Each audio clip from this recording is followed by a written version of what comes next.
Hello to whoever's watching. My name is Shrishti and I'm going to be taking you through a tutorial for Pinterest. As you can see, I've already logged into Pinterest using my Bishop ID, and what we are seeing right now is my home feed. Pinterest can be used for both personal and business purposes. If you want to use Pinterest for personal purpose, you can go to settings and go to account settings and convert to a personal account. So I'm just going to do that. Now this is Pinterest for personal use. Now when we speak of personal use, Pinterest can be used mainly for inspiration to create content or simply find content and consume content. When we see Pinterest for personal use, how I use it is mostly for inspiration for creating content, and this is my home feed. You can search for any interest that you have. For example, I'm going to be searching for oil paintings, and you can. So these are pins, and these have been pinned by different people to different boards. This art finder is a user, so they usually have a selection of pins that you can go through. I can also search for boards, and I can see that this one has the most pins and the most followers. So I can probably find more content here. Going back to my home feed, I have this page available, and this is a notification bell, and all of the pins and boards that you followed, any updates regarding that you can find here. Next to that is an inbox. You can use it to DM your people that you follow or the people who follow you. Next to that is your profile. Now, these are the boards that I have followed, and I can open them and see what pins I have in them. I can also create new boards to add pins to that. I can do that by clicking here. Sorry, I can do that by creating a board, and I'm going to be adding.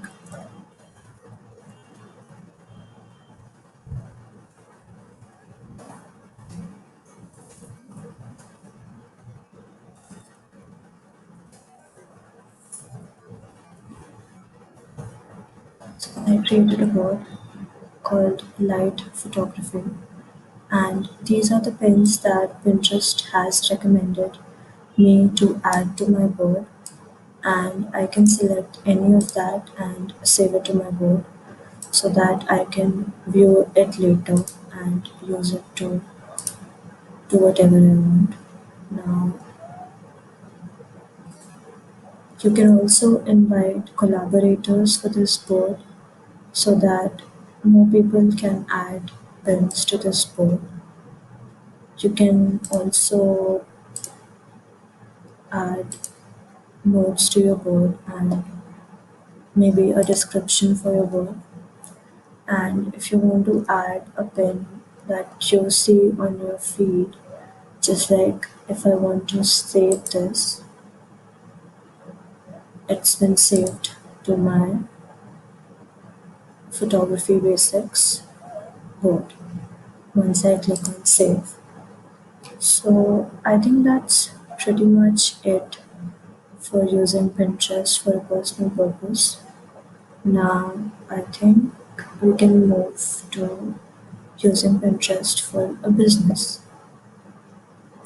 Now, when you're on your home feed, you can go to unlock business tools and you can see all the differences that are there between a personal account and a business account.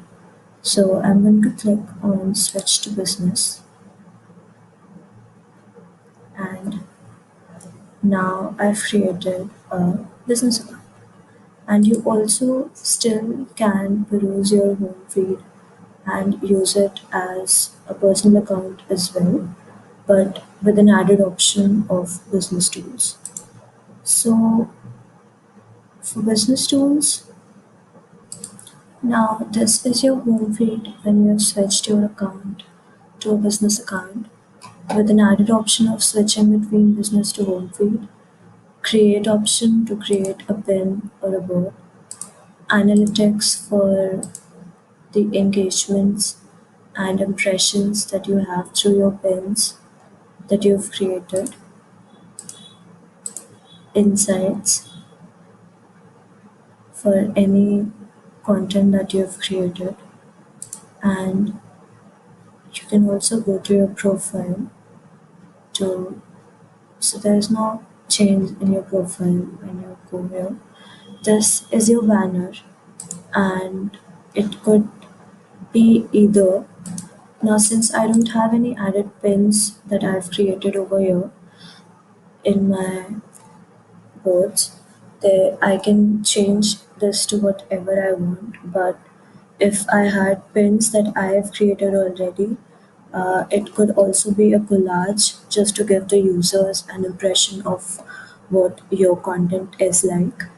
Now I'm going to be taking you through how to create a pin on Pinterest.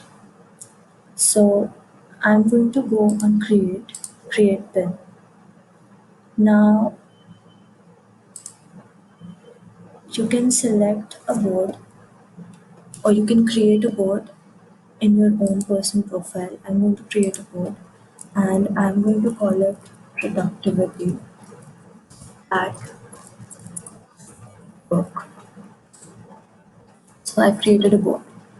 Now a Pinterest pin is the most essential item regarding your content. If your pin is not up to the mark and if it's blurry or if it's unclear, people are not going to be interested in clicking on your pin and seeing what is in it. You can find Pinterest pins template on Canva and create a pin for your content. There are templates available, or you can create a custom pin for whatever content that you're making. Or you can simply outsource it using Fiverr, or you can also use high-end photo editing tools such as Photoshop or Illustrator. But Canva is a good way to go. So I have already created a pin called Productivity at Workplace, and this is my pin. I'm going to add a title, and it's going to be a question: how to stay productive.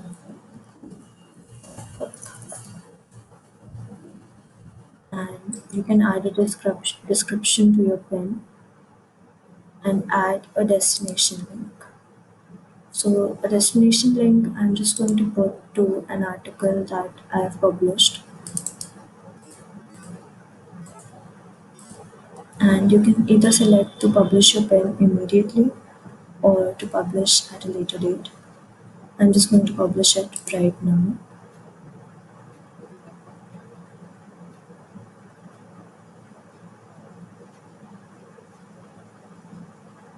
Since I've used your story link for my article, I also have an option to follow their page. Now, this is the link that I've put to my pin. and I've already, so the pin I've saved to my board, productivity at work. Since I've just published it, there are no impressions or any stats regarding the pin.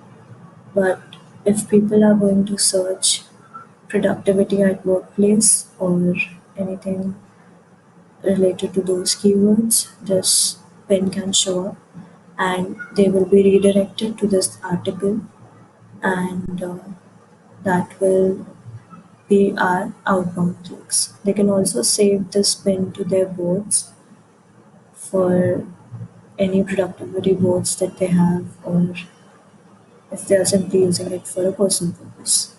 Now I'm on my profile, and when I browse down, I can see my board, and I can also see the pin that I've saved to my board. I can also add pins from other people who have posted pins related to my topic. I already have an impression on my pin.